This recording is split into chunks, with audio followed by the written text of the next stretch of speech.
সামনের এসএসসি এক্সামে আমাদের নির্ধারিত সময়ে এমসিকিউ সম্পূর্ণ দাগানো হচ্ছে সব থেকে চ্যালেঞ্জের বিষয়। এসএসসি 26 আমাদের সামনে এসএসসি এক্সামে এমসিকিউ দাগানো প্রথম দিকে পরীক্ষার প্রথমেই খুবই একটা চ্যালেঞ্জের বিষয় হয়, কেননা আমাদের হাতে ধরা বাঁধা 25 মিনিট হচ্ছে উচ্চতর গণিতের জন্য আর সাধারণ গণিতের জন্য হচ্ছে 30 মিনিট। আমাদের একটা নির্ধারিত সময় দেয়া থাকে, এই সময়ের মধ্যে এমসিকিউ দাগানোর পরে আমাদের জমা দিতে হয়। তো আমাদের এই চ্যালেঞ্জটা মোকাবেলা করার জন্য আমাদের কয়েকটা রুলস যদি মাথায় রাখতে পারি, পরীক্ষার হলে খুব দ্রুত কিন্তু আমরা এমসিকিউ গুলো দাগাতে পারবো। আমি তোমাদের আজকে সেই টেকনিকটাই শেয়ার করব, যে টেকনিকটা আমি আমার সময় আমার এসএসসি এক্সামে ফলো করে খুব দ্রুত এসএসসি তে আমি হচ্ছে এমসিকিউ দাগাতে পারছি। এবং আমি আরেকটা কাজ করতে পারছিলাম, আমার এমসিকিউ দাগানো শেষে একবার রিভিশনও দিতে পারছিলাম যে আসলে ভুল দাগাইলাম না কি না। আমাদের যে সামনে যে খাতাটা থাকে, খাতায় কিন্তু ধরো ভরাট করতে হয়, তো আমি ধরো অনেক সময় ডাবল ভরাট করলাম কিনা, আমাদের হচ্ছে ভরাট করতে গিয়ে কোথাও একটু কম বেশি হলো কিনা, এরকম কিন্তু তুমি সময় পাবা দেখার জন্য। বাট এর জন্য দরকার আমাদের কি রুলস গুলো, সেগুলো আজকে আমি তোমাদের শেয়ার করব। দেখো, আমি এখানে 4টা রুলস বলে রাখছি, যেটা আসলে আমি আমার সময় থেকে কিন্তু ফলো করে আসছি। দেখো, প্রথম যে আমার প্রসেসটা ছিল, সে প্রথম প্রসেসটা ছিল হচ্ছে সময়ের দিকে নজর রাখা বা লক্ষ্য রাখা। আমাদের হাতে নর্মালি কিন্তু ঘড়ি দেয় না, বাট আমি ধরো গ্রামে পরীক্ষা দিছিলাম, গ্রামের বোর্ডে, তো ওখানে হচ্ছে ধরো আমাদের যে সেন্টার ছিল, তো ওই সেন্টারে আমরা ধরো নর্মালি ঘড়ি ইউজ করতে পারছিলাম। আসলে গ্রামে এই রেস্ট্রিকশনটা অতটা আর কি ফলো করে নাই।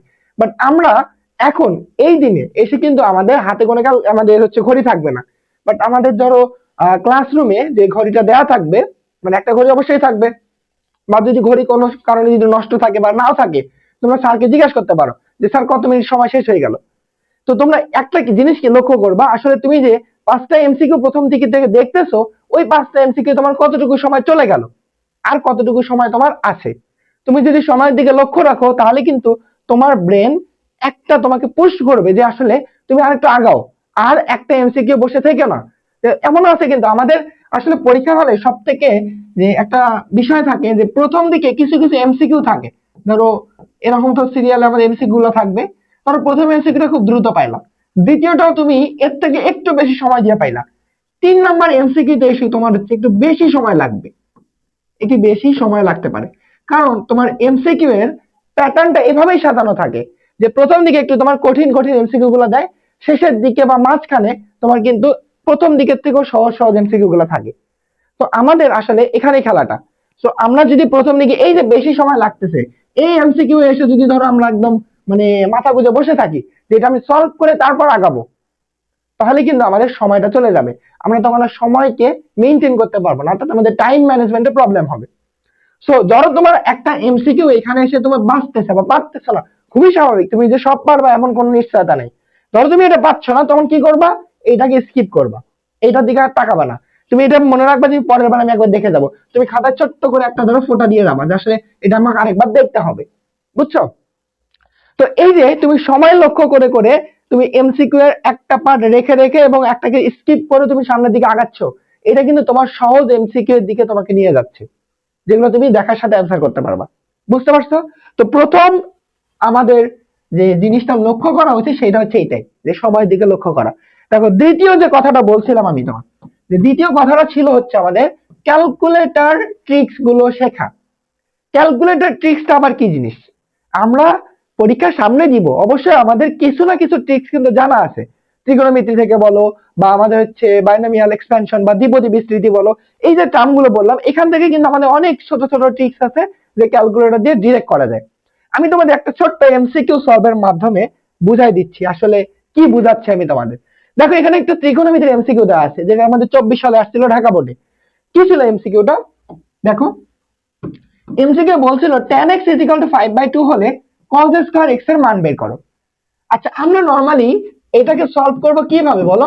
যে tan x দেওয়া আছে, আমরা একটা কি ত্রিভুজ নিব, যে ত্রিভুজে ধরো এইটাকে x কোণ দিলাম, কারণ tan x মানে কি জানি, tan x tan x মানে আমরা জানি লম্ব ডিভাইডেড কি ভূমি, রাইট?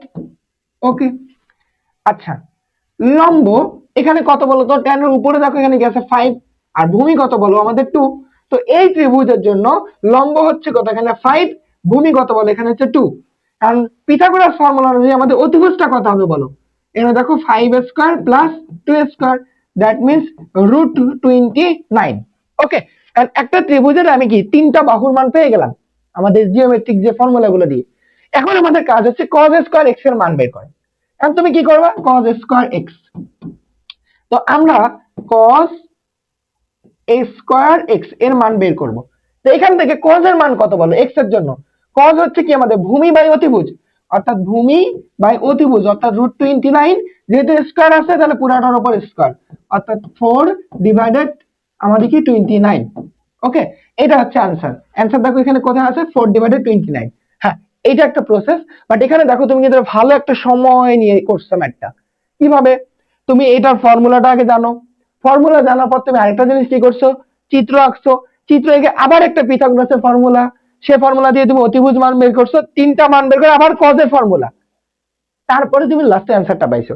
বাট এই জিনিসটাই যদি আমরা এই স্ট্র্যাটেজিটা ফলো করে করার ট্রাই করতাম, তাহলে দেখো তো কি হতো, কি সেটা, ধরো তোমার হাতে আছে কি ক্যালকুলেটর, যে ক্যালকুলেটরে থাকে 100 এমএস থেকে শুরু করে ইএক্স ইএস, তারপর যাই থাক, এবং হচ্ছে সিডব্লিউ যাই থাক, সবার জন্য সেম প্রসেস। ধরো তুমি tan x এটা দেয়া আছে, তুমি একটা কাজ করবা, আমার হাতে যে যখন ক্যালকুলেটর নাই, আমি তোমাকে যা যা মানে চাপতে বলবো তুমি ওটা চাপো, দেখো কত দ্রুত হয়। তুমি ক্যালকুলেটরটা অন করে শিফট বাটনে চাপো, শিফট বাটন চেপে tan এ চাপো, তখনই দেখবা তোমার ক্যালকুলেটরে ডিসপ্লেতে শো করবে tan ইনভার্স, মাঝখানে ফাঁকা জায়গা। তখন তুমি দেখো tan x 5/2 ছিল, অর্থাৎ tanটাকে তুমি এই পাশে নিয়ে যাচ্ছ ক্যালকুলেটর দিয়ে, তা tan ইনভার্স তুমি কি করবে, এই 5/2 এর মানটা বসাবা, 5/2 এর মান বসাবা। এখন এখানে একটা তুমি যখন অ্যানসার চাপবা, কেজিবিজি একটা মান আসবে, যাই থাক কি মান আসছে তোমার কোনো কিছু লেখার দরকার নেই, তুমি জাস্ট ক্যালকুলেটরে এরপর এসি বাটনটা হচ্ছে চাপো।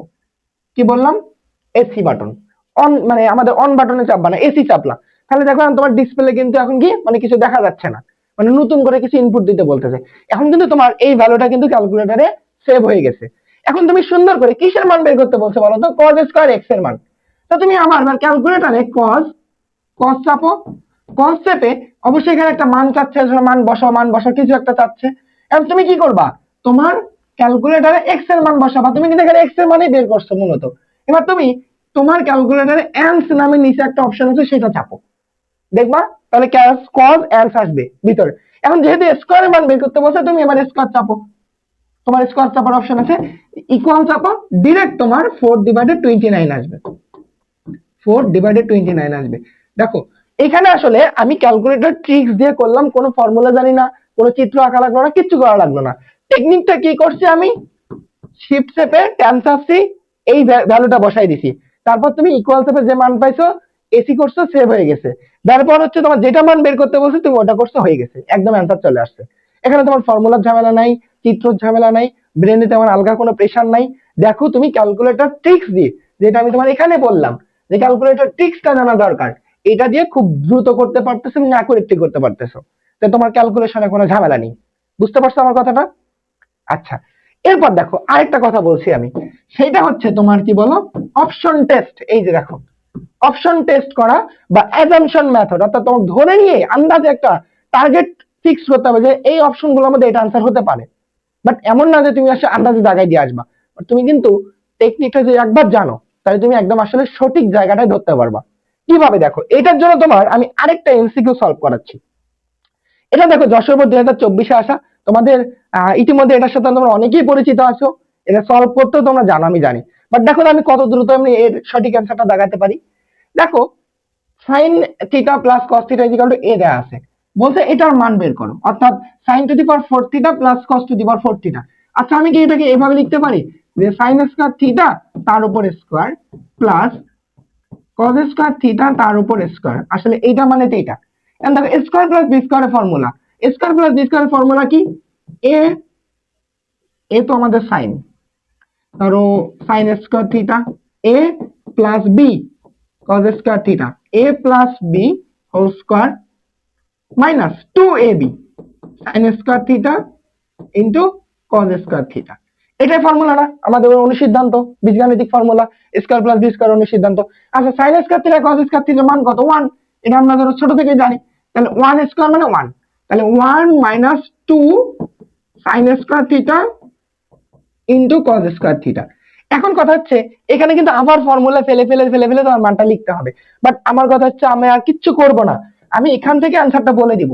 এখান থেকে অ্যানসারটা বলে দিব আসলে কি হবে। এইভাবে দেখো 1 মাইনাস সামথিং, অর্থাৎ তুমি এখানে যাই ফর্মুলা লেখো এখান থেকে পজিটিভ মানটা চলে আসবে, অর্থাৎ 1 মাইনাস সামথিং আসবে, সেটা হবে অ্যানসার। দেখো অপশনের দিকে তাকাও, যে এর দিকে তাকাও তো, এ কি আছে 1 প্লাস সামথিং, তার মানে এটা ভুল, এটা হবে না।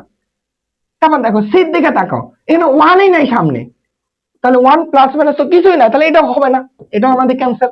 এটাও দেখো সেম, ভিতরে কি আছে দেখবো না, তা আমাদের হচ্ছে 1 মাইনাস সামথিং। দেখো 1 মাইনাস সামথিং আমাদের অ্যান্সার কিন্তু এটা। দেখো আমি কিন্তু ম্যাথটা টোটালি করেই নাই, ফুল ম্যাথ করেই নাই, আমি কি 2 লাইন করেই আমার হচ্ছে অপশনকে দেখে, অপশনকে টার্গেট করে অ্যাজিউম করে আমি কিন্তু অ্যান্সারটা দেখাই দিয়ে চলে আসবো, যেটা কিন্তু হবে। বুঝতে পারছো? এমসিকিউ তো তোমার দেখবে না যে তুমি ফুল বেসিক জানো কিনা, কিভাবে করছো, কি প্রসেস ফলো করছো, এটার উপর কোনো মার্ক নেই। মার্ক হচ্ছে তোমার ওই গোল দাগ ভরাট করাটা। হোপফুলি বুঝতে পারছো আমি তোমাদের কি বোঝাচ্ছি। আচ্ছা, তো দেখো এই প্রসেসটা যদি আমি ভালো করে একটু প্র্যাকটিস করতে পারি, তাহলে দেখো কিন্তু আমরা খুব দ্রুত এমসিকিউ গুলো দেখাতে পারবো। আমি কিন্তু ইতিমধ্যে তোমাদের 2টা এমসিকিউ সলভ করে দিলাম। লাস্ট যে কথাটা আমি বললাম, এটা মোস্ট ইম্পর্টেন্ট, লাস্ট মোমেন্টে সব থেকে বড় যে বিষয়টা, সেটা হচ্ছে তোমরা নিজেরা বোর্ডের এমসিকিউ গুলা বাসায় প্র্যাকটিস করো। জাস্ট ক্লাস দেখলেই বসে থাকবা না, তোমার একটু বাসায় নিজে থেকে প্র্যাকটিস করতে হবে, নিজে থেকে অ্যানালাইসিস করে ট্রিক্স গুলাকে মাথায় সেট করতে হবে। তুমি সবই জানো, কিন্তু তোমার ব্রেনে যদি তুমি স্টেবল করতে না পারো, তাহলে পরীক্ষা হলে গিয়ে সব গোলমাল করবা। সো লাস্ট মোমেন্টে তোমার একটাই উচিত, প্র্যাকটিস করো, আর অবশ্যই এই ট্রিক্স গুলাকে আয়ত্তে আনার চেষ্টা করো। জানো কিন্তু আয়ত্তে না থাকলে হবে না। আশা করি তোমরা বুঝতে পারছো আমি কি বুঝাইছি। সো এই ছিল আজকে তোমাদের আসলে এমসিকিউ এ তুমি কত দ্রুত সলভ করতে পারবা। 20 মিনিটের মধ্যে 25টা এমসিকিউ বা 25 মিনিটের মধ্যে 30টা এমসিকিউ সলভ করে 5 মিনিট তুমি রিভিশন দাও বা চেক করার জন্য যে সময় বের করে নিয়ে আসবা, এই প্রসেস গুলো তোমাদের বলা। আশা করি তোমরা এই জিনিসগুলো বুঝতে পারছো। তোমরা সামনের পরীক্ষায় এমসিকিউ এ ম্যাথে অন্তত অনেক ভালো করবা। তোমাদের কোনো সমস্যা থাকলে, তোমাদের কোনো সাবজেক্টে, কোনো চ্যাপ্টারে, কোনো টপিকে, যেখানেই তোমাদের প্রবলেম থাক, অবশ্যই তোমরা এই ভিডিওর কমেন্ট করো। এই ভিডিওর নিচে কমেন্টে যা ইচ্ছা জানাও যে আসলে ভাই আমার এখানে সমস্যা। তোমাদের সমস্যার সমাধানগুলো করবো আমি। লাস্ট মোমেন্টে এইটাই হবে তোমাদের সমস্যার সমাধানের জন্য। আমি তোমাদের দীপন ভাইয়া সর্বদাই তোমাদের জন্য প্রস্তুত।